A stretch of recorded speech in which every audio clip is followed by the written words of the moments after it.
我想。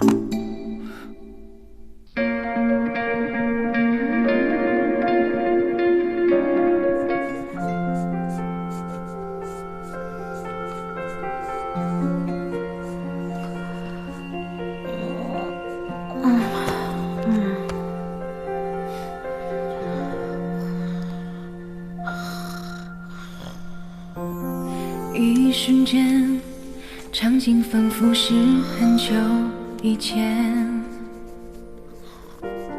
你的衣衫，风吹起，定格成画面，似曾相识，认不出你细致容颜。你仍少年，我长发为一件，谁分辨梦是执念或者是谎言？我今天分不过1点了，你可以下班了。你要是看我睡着，可以给我换个方向，干嘛非得抓我脚丫子说熏陶啊？没关系，你在身边的话比较有安全感，都一样的。我闺蜜陈蔚兰，她是医生，她从小就怕鬼，而且她只要身边有个喘气的就能壮胆。啊，对了，这是你上次要的病历，给你拿来了。好，我尽快查。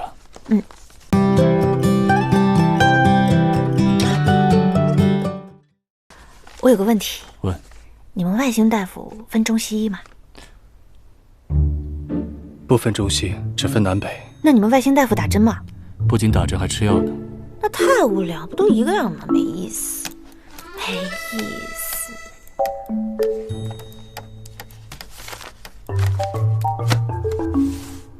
这什么？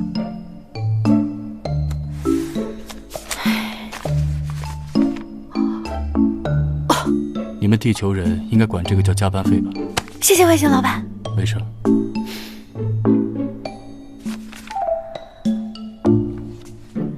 但是，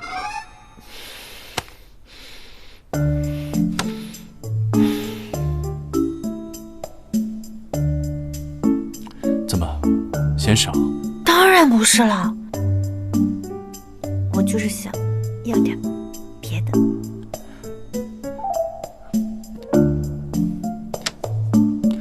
我只能给你钱，别的我真给不了。哦，有生之年竟然听到这种话，真是太害羞、太刺激了，讨厌。别逗笑。你要是不答应，我就天天逗你笑。我已经答应给你治病了，你还想怎么样呢？我想。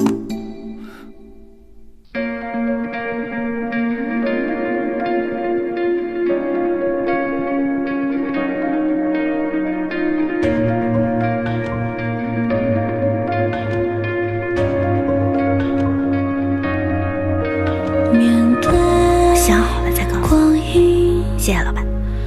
拨开一道门，依旧没能挣脱旧情，不约而同